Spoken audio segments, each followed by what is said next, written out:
Hey everyone. I want to do some more of these vlog update kinds of things during the summer. Couple big life update things, and also I had a really good question on the same thread that kind of spurned or inspired the last video. So if you're enjoying these, like and subscribe. Check out fuzzimp.com. It's my life's work. It's everything that I do. And my goal with these videos is to have a lot of transparency, to share a little behind the scenes of what it's like working in the gear industry, what it's like being a pedal company owner, what it's like doing this full time, and just my journey so far, because I think I get a lot of questions that are similar, and hopefully this sheds some light on what it's like being a pedal builder for a living, what it's like being a musician transitioning into being a small business owner, what the day-to-day of Fuzzimp looks like. Those kinds of things I think are really interesting. And I had a good one this morning, and I gave a long response because I think it's interesting because of the answer. So in this thread, I kind of had introduced myself on this Facebook group, and I said, ask me anything. It was like a Reddit AMA kind of a thing. And always feel free to drop questions if you might want me to answer in future videos or show things in future videos.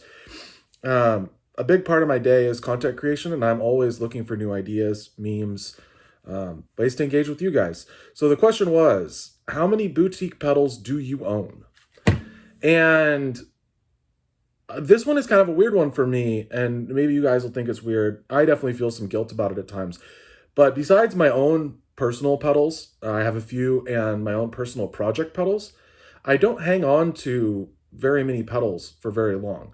Like, I don't actually have one of every single Fuzzant pedal in inventory to me at any one time, because I'm always looking to have them out in the wild. I think that's where they belong. That's where they're most useful. If I need to make a video on one, the next batch I'm doing, whatever. If it's a Cinder 5, I'm always making Cinder 5s. I'll grab one, set it to the side, keep it for a day or two, demonstrate it in a video. If it's a creature pedal, same thing. I have some personal pedals, but the reason why is because the economics of doing this solo, being as small as I am, it's tight. I'm living on a really tight margin.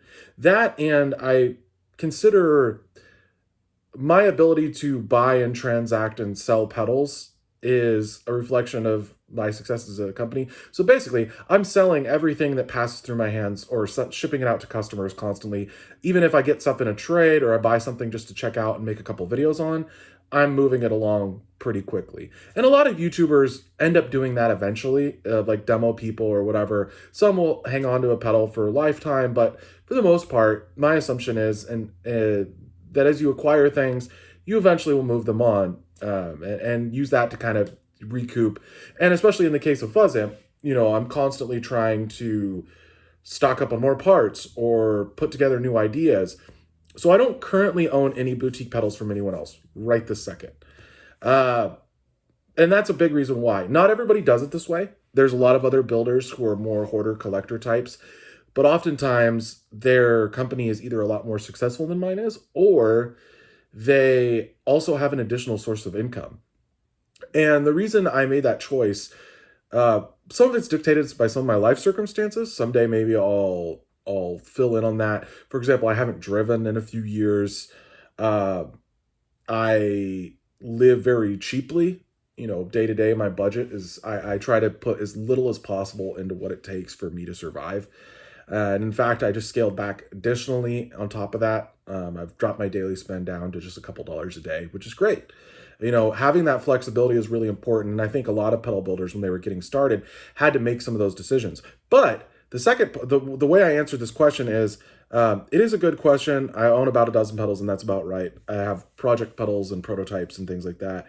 But before I started the company, I had a big collection of pedals. I probably had 120 pedals total. And what I was doing at that time, right before I moved, right before I started the company and started selling off the collection to fund the early days of Fuzzimp, is I was actually trading and condensing. So I had like a bunch of pedals I would trade for a handful of high dollar ones. I knew some people, and I would do these big trades back and forth. The one downside of trading, though, especially for somebody like me, where cash is a lot more useful, is that, it's not always worth your time to do a trade unless it was for making content, which at the time before I started building pedals, I was a content creator. So I was getting pedals in to make videos on. Sometimes I was doing the demos for a free pedal, which was great for me, not having to spend so much on pedals all the time. But the way it worked out is I had accumulated roughly 120 pedals. I had some high dollar stuff. I had a lot of affordable stuff. I had some gifts. And everybody was kind of on the same page because I made this kind of dramatic transition. And what also had happened is back at the end of 2020, going into 2021, which is when I decided to start building pedals. It was actually, I built my first kit on New Year's Eve going into 2021. Next day I announced, this is what I'm going to be doing with my life from now on, is building pedals as my job. And at the time I was still doing construction, but I also had to make a move.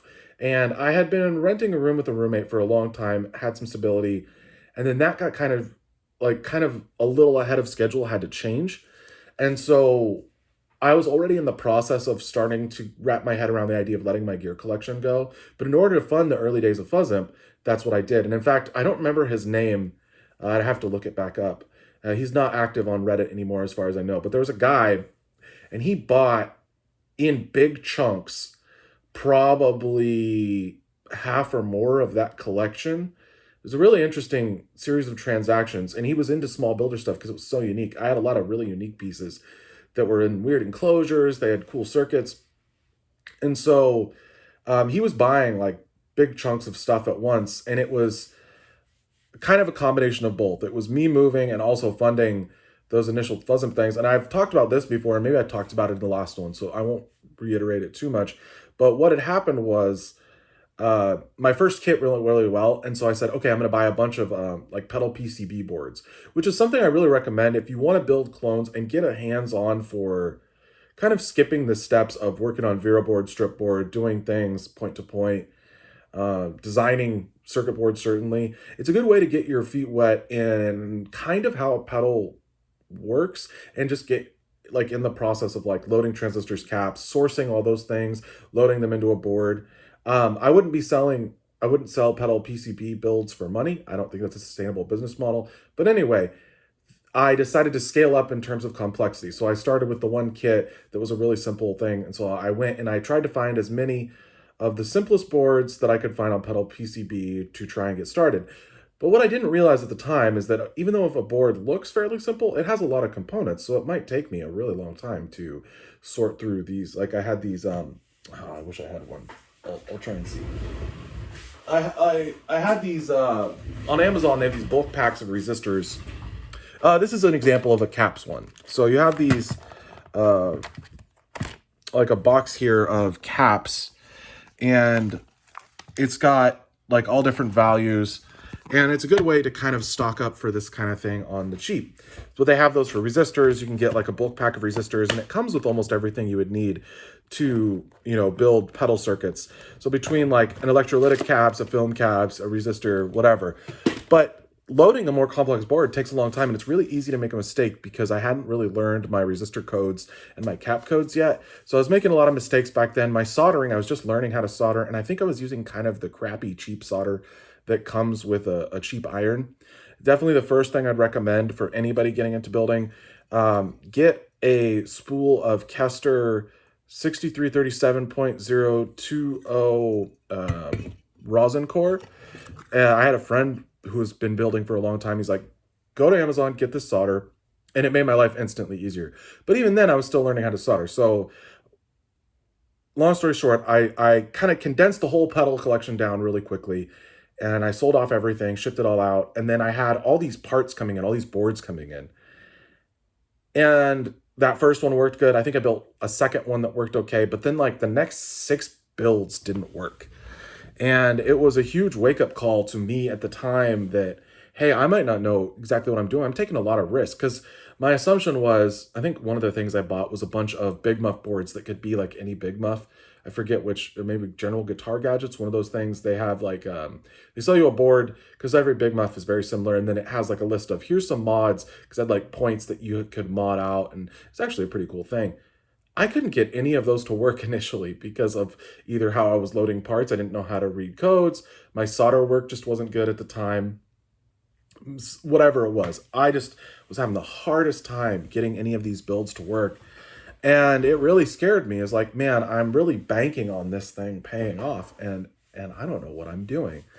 And obviously, this is in the first couple of weeks. And I'm working full time. Then I'm probably putting 30 or 40 hours a week into learning how to build. And over time, I started to kind of work through some of those things and figure stuff out. But really, that kind of continued. And over the years, so like, let's say FuzzImp is doing really well. I have a big launch that goes well. I'll buy a bunch of equipment, either to make content or just to enjoy for myself. And then when things slow down and get a little tighter, I sell off a lot of that stuff. And every builder, every musician has done this forever, right? Is like you get equipment and you sell it.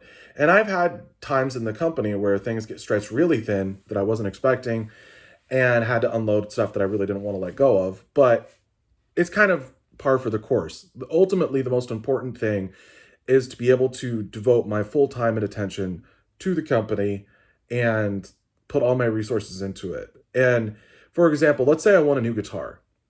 That's great. I could buy a new guitar if I really wanted one. I could save up for it or whatever. That same amount of money could be used to, you know, prototype and design a new board and order that first board run. Like, so that's kind of where all my money and my budget goes to, besides the bare minimum to survive, is going into developing new things. And in the early days, I spent a lot on advertising. I would say those first couple of years to really get the name out there and attract kind of some of my best customers today. I spent a lot on advertising. I spent more on advertising the first 2 years than I made in profit for myself, like that I was spending on myself, which is a lot of money, even looking back at some of those statements and things, realizing like, wow. But it's what was growing the company. So it was a worthwhile investment. And that's just kind of led to me realizing, hey, I'm not going to hang on to a lot of boutique pedals. That being said, I still have aspirations to build a really cool built out personal board that kind of has the high end power supply, the high end patch cables, a bunch of goodies that are kind of wild and fun. I've owned hundreds and hundreds and hundreds of pedals over being a musician. I think I bought my first pedal when I was 13 or so. And even up through high school, I probably cycled over 100 pedals. During college, I was cycling a lot of pedals. I took a break for a while, and then the couple of years before the channel, I was cycling a lot of pedals again. So many hundreds of pedals that I've owned and tried at all different price points, whether it be a $20 pedal or even sub $20 sometimes, up through, I think the most I ever paid for a single pedal was probably $500-ish.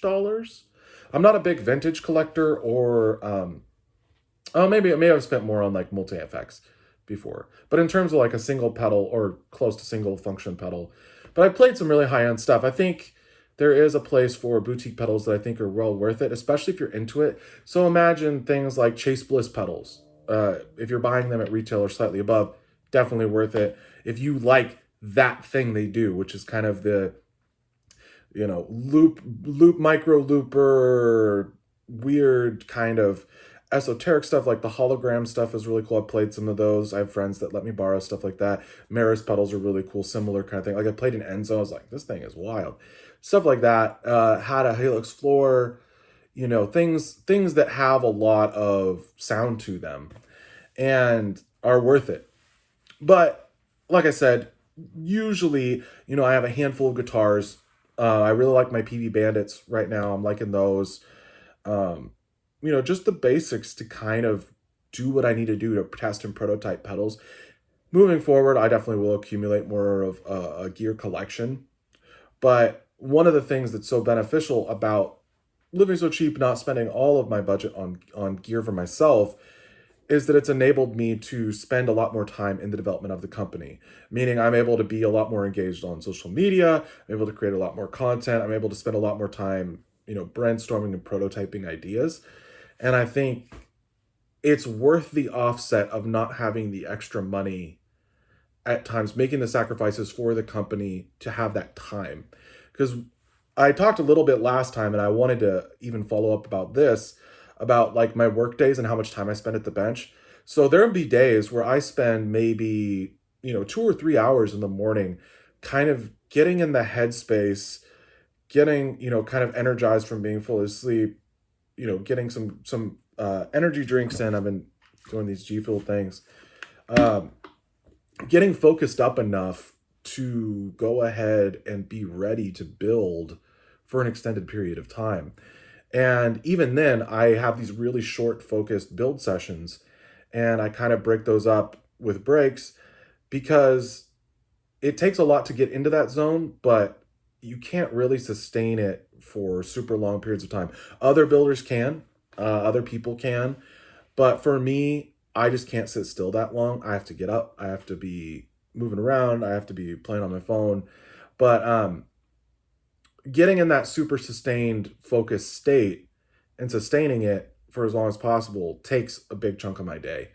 And so that's why, like, you think, well, why aren't you building pedals for 16 hours a day? It's like, well, it's not physically possible. It probably is. It's physically possible, but it mentally is very draining, the level of focus that it takes to build things and have them turn out perfect every time.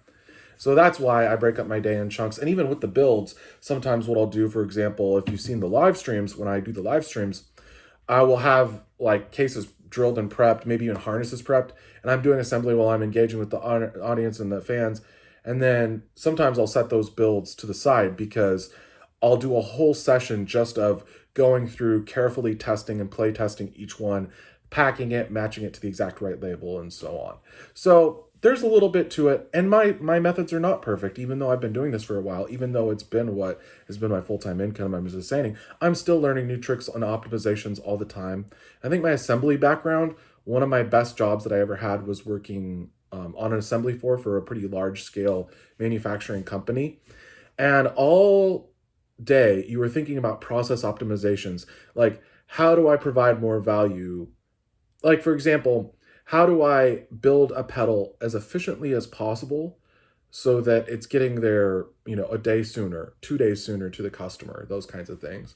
And I'm always working on that stuff. But yeah, I plan to own a lot more boutique pedals. But the other thing too is now I can build whatever I want. And I only really care about drive pedals. To me, I think modulation and reverb and delay pedals, outside of the Echo Moon, which was purpose built for a very specific sound, I can pull a digital delay or reverb from almost any company, and it would function how I would want it to function in a rig. I'm really partial to Boss stuff. I've had the TC stuff. I've had EHX stuff. I'm trying to think of all. I like Line 6 stuff a lot. There's so many different companies, but to me, a clean delay or a chorus or a reverb, depending on if it's got cool modulation or some trick to it, to me, I see it as mostly interchangeable because it's just, there's so many options out there. And that's another reason why I don't compete in that space yet. I'm not saying it's a forever thing. I have talked in the past about doing, for example, analog univibes or something like that, or maybe one day doing a wild digital reverb. But I am very partial to 80s Boss pedals. So the one thing you'd probably see in my future gear collection, especially while prices are somewhat affordable, is 80s Boss pedals, specifically the drives and the delays and reverbs. Some early 90s stuff like the Boss pitch shifter is really cool. Like the PS2 and PS3 are cool. FZ2s are really cool. I want a PQ4 just to have one. Stuff like that. I like Boss stuff for that I would consider collecting, the vintage stuff that's out of production. And I like the Sovtech stuff. So I've had Black Russians. I've had a Bubble Font. I really like the sound of those Sovtech muffs. I think that was one of the first things early on I kind of honed in on. And there is a lot of that DNA in the Cinder 5 pedal. If you didn't know, there's a lot of Black Russian in it. There's some other kind of lineage in the circuit-wise in there. It's not a one-to-one of a Black Russian or something, but that is a lot closer to the voicing of the muff that I like. I think outside of a mix, maybe triangles sound slightly better. They're more scooped and more gainy, and maybe a little more on the fuzzy side. But I think in a mix, the more mids and the less fuzz sound of the Russians, it lends itself well towards how it sounds in a mix. It's not going to get totally buried being too mid scooped or too kind of flubby and stuff like that. So yeah, and I would like, the only Chase Bliss pedal I really want is the Bliss Factory, which I played. A friend of mine, he lent it to me. I think that's a phenomenal boutique pedal. And outside of that, I think most stuff for me is pretty interchangeable. I like certain kinds of wahs. I like wahs without a switch. I've had a lot of different wah pedals over the years. I like ones that don't have that switch that goes bad really easily. So like Dunlop has the base wah that is good. The Morley wahs are really good, stuff like that. Um, but yeah, obviously I have friends that build pedals. I really appreciate what they do. And, I've traded at times or, even bought from other people. The Does It Doom stuff is really good. I bought Does It Doom stuff out of pocket a couple times. And all that stuff's great. A lot of other builders are doing really cool things. But I think the whole benefit of me being a pedal builder is I'm building the stuff that I want, right? So if I go buy something off the street, it's designed to that manufacturer's spec, and it may or may not be what I'm really interested in. I basically am selling for a living my signature pedals. All of these are purpose built and designed for the things that I designed them for. And I'm really proud of them, and they do exactly what I want. Whereas if I go buy something that somebody else made, I'll be like, oh, it just doesn't, I don't hear this aspect of the sound that I really like in my own design. And I think it's kind of a blessing and a curse, because now if I pick up a pedal from someone else, I just hear the things that aren't what I designed in it. And maybe that's a little selfish and narcissistic. It probably is, but it's kind of true. And I think a lot of other builders would echo certain things. I do think, for the sake of comparison and testing purposes, I think having more pedals just to show, like, okay, if I do in the ballpark of a Tube Screamer, having an SD1, a TS9, and a Plumes all to like shoot out against it, because I've owned probably 4 or 5 Plumes, EQD Plumes, while I've been a company. And I buy them just to compare to Shroots or compare to other things, and then I kind of let them go because it's a pedal that transacts easily. Another example is I think I've had 3 different HM2 Waza Crafts, the reissue, while I've been a company. I really like that pedal, but it's really easy to sell. It's like, okay, do I want food this week, or do I want this Boss Waza pedal that I know I can go out and get another one? And I think that's the thing for me, is I would only really want to hang on to stuff that I know is irreplaceable or very rare or very expensive. I would love to have a collection of clean soft tech muffs, but this is just all my personal stuff. If anyone was curious, this is the kind of stuff I think about all the time. I'd love to collect old tube tape echoes. It's something I probably can't feasibly make myself easily. But yeah, when it comes down to it, I already make the stuff that I think sounds the best. So I use a lot of that. I want to get a big personal board built out that is capable of like making huge ambient textures, but at the same time, I'm getting ready to do a big push on prototype stuff. So some of I try to put the company needs and the customer's needs ahead of my own as much as possible. And, whatever extra is left over immediately just goes back into the company. And that'll probably be the case for a long time, but I try to treat myself here and there. I am really fortunate. I have friends that have gifted me a lot of stuff that I use in regular rotation, like the Parts Caster guitars from my friend Alex. The Bandit I got really cheap. I want to collect more 80s PV solid states. I love how they sound. I have that PV Minx that's only made an appearance briefly. I got that really super cheap. And I think those kinds of things are the things I can justify. But no, it's different. Not everybody operates this way. But I'm also currently not in a gigging band project or putting out solo material. So the need and priority for me to have a spaceship board and, $5,000 of tube amps and those kinds of things, it just takes a back seat. But that being said, I also have made a pretty significant change. Some of you may have realized, and I posted about it because I posted about a moving sale. I'm actually living back in Amity, where the company started, staying with the folks to kind of rebuild the company this summer. One of the realities of the pedal business is things slow down a lot during summer, and the overhead that I was paying at the time in Portland just wasn't sustainable. Plus, the situation changed. I think I've talked about this a bit more on the live streams. I'm not necessarily going to put all the personal business out there. But the upside is that my goal this summer is to get some side work and also prototype and spend a lot of this free time making content like this, talking to you guys.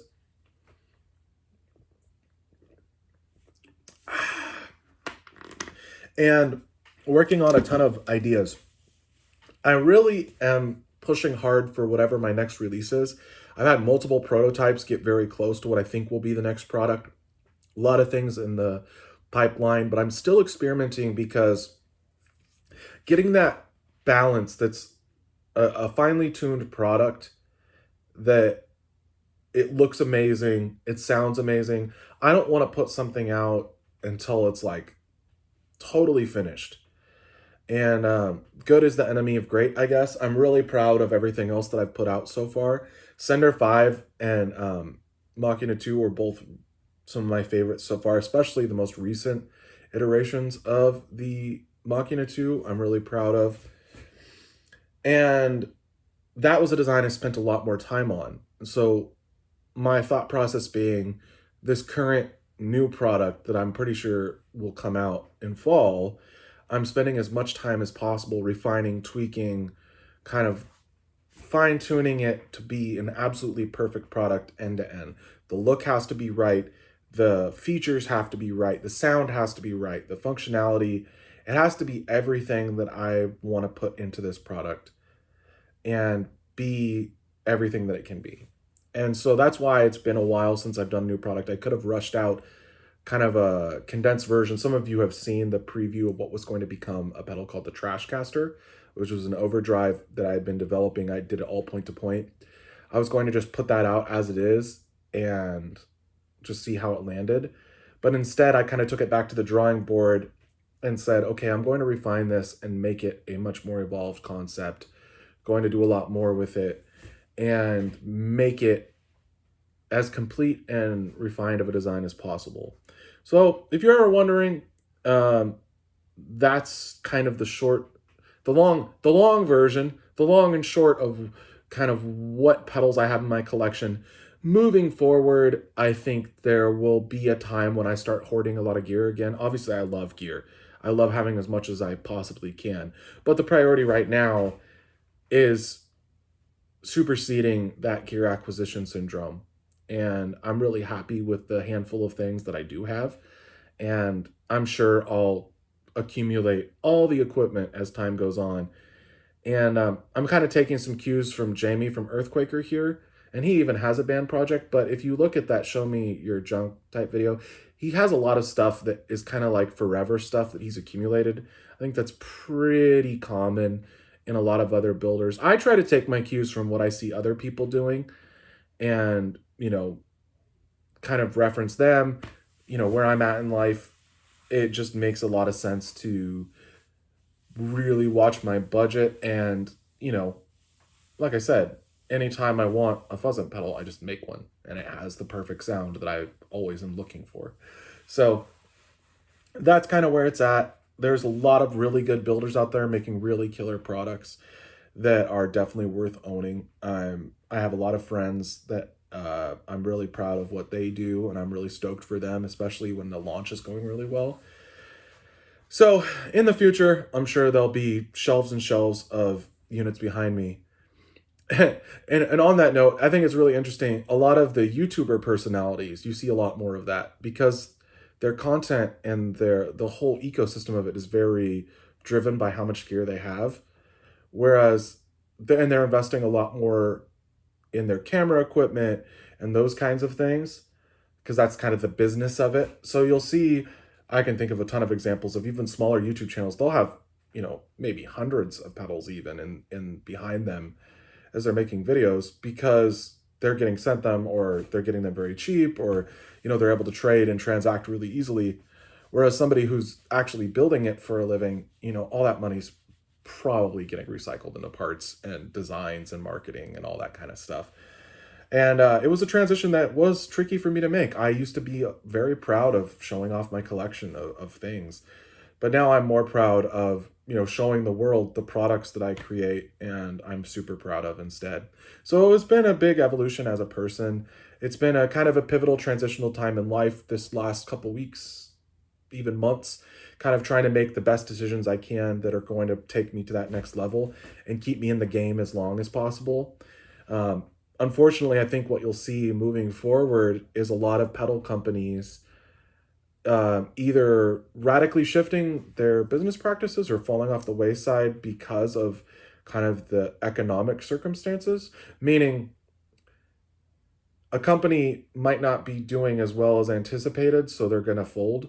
And I think, unfortunately, you're going to see a lot of that in the next year. A lot of the gear you've seen already retailers closing and restructuring, and I've seen a lot of friends have to close doors or restructure, and I'm just doing everything I can to until survive long enough that people find out how good the pedals are. The more I put out, the more that people will see, the more people will know. And additionally, you know, my big long-term goal is to completely fundamentally change the whole business model of Fuzz Imp. Instead of being a made-to-order company where I do my best to offer reasonable turnarounds, there are some product exceptions, Machina being probably the worst. But for the most part, I try to keep things, about a month or less. My goal is to eventually switch to a batches model. For those of you who don't know how that works, so if you've seen, for example, a company says, on this date, we will have 50 of these available. And then once those are gone, you have to wait until the next 50 are done or whatever it is. I want to transition closer to that. And that's another reason why I've delayed the new product launch, because I don't want to have a 2-month wait for a pre-order as I iron out things with a PCB design or the graphics or parts sourcing or something. I want to launch the next product with models basically in stock. So it's another reason for some of these decisions. I'm kind of gearing up for something that's a big financial commitment. And yeah, so that's kind of it. I hope that the honesty and transparency of these videos you find interesting. I myself only gravitate towards longer form, either video essay or podcasty kind of content. So that's my goal. Is I'm just kind of creating the content that I really am attracted to and what I enjoy. So if you made it this far, drop a comment, check out fuzzimp.com. Thanks for coming by. And I hope this provided some value and insight to you. This has been a very interesting journey as a pedal builder. And as a person, I think I've grown a lot. I've learned a lot about myself, and I still will continue to do so. So I hope you have a good weekend, a good day, whatever it is when you're watching this video. And yeah, we'll talk soon.